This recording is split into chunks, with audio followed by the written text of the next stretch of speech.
Welcome to Manitoulin Island, the largest freshwater island in the world. Tag along as I spend a week exploring the little towns, delicious spots to eat, and of course, the best trails on the island.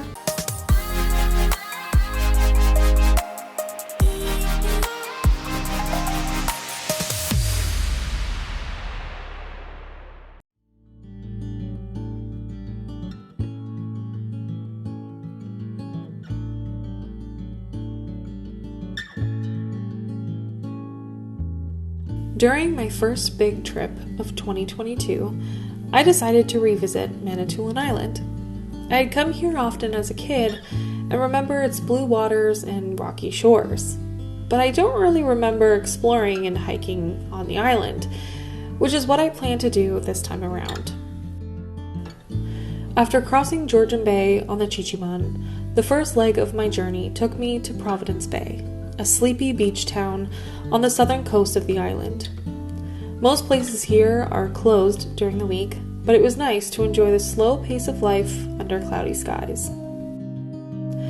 It was raining hard when I pulled into camp at Providence Bay Tent and Trailer Park, so I ended up pushing all of my stuff to the side, laying out my trifold mattress, and taking a nap. I spent the rest of my first day reading and listening to the rain crash against the roof of my Jeep.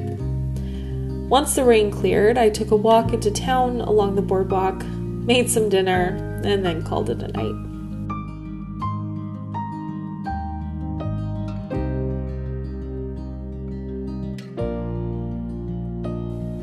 My second day on Manitoulin Island didn't fare any better.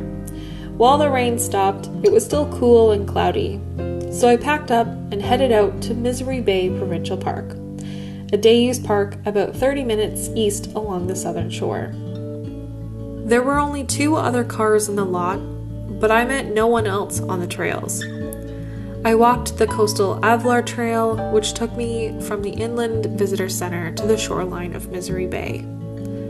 On a hot sunny day, I could picture the blue color and the refreshing coolness of the water, but on this chill, dull day, I just have to revel in the fact that I visited my 63rd provincial park and explored its unique ecosystem.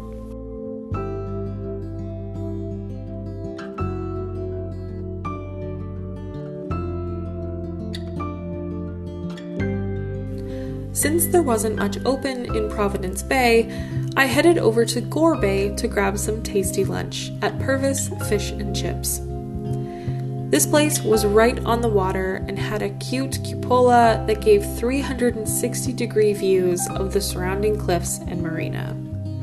After lunch, I headed back to Providence Bay Campground, where I took a walk on the boardwalk and marveled at the beautiful dunes. About an hour before the sun went down, the sky finally cleared to reveal the most brilliant sunset over the water. It really was the perfect way to end my night at Providence Bay.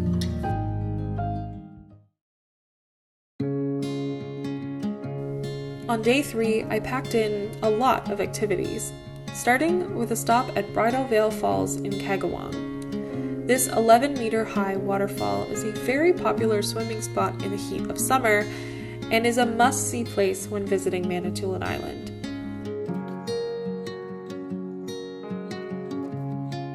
After visiting, I stopped into Sugar Bush Coffee House for a purple fog, which I learned is a London fog with lavender. Hello! I decided to take another drive out to Gore Bay since it was so sunny out to explore the East Bluff Lookout and Janet Head Lighthouse before grabbing lunch.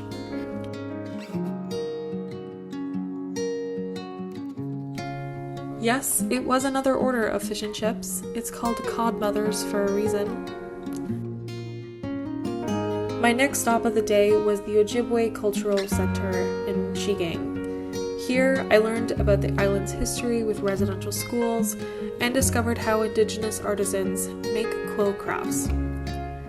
If you decide to road trip Manitoulin Island, I highly suggest stopping at the Ojibwe Cultural Center.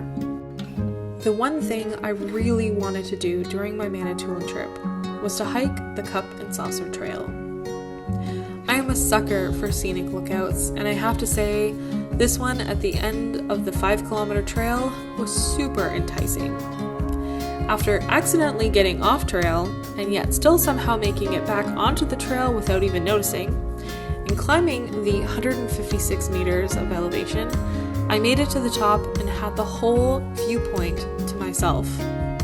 It's times like these where I feel so lucky to live in such a beautiful province.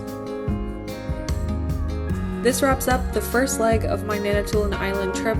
Next time I'll show you around the best tiny house I've ever seen before the trip takes a turn for the worse. Until then, cue the photos.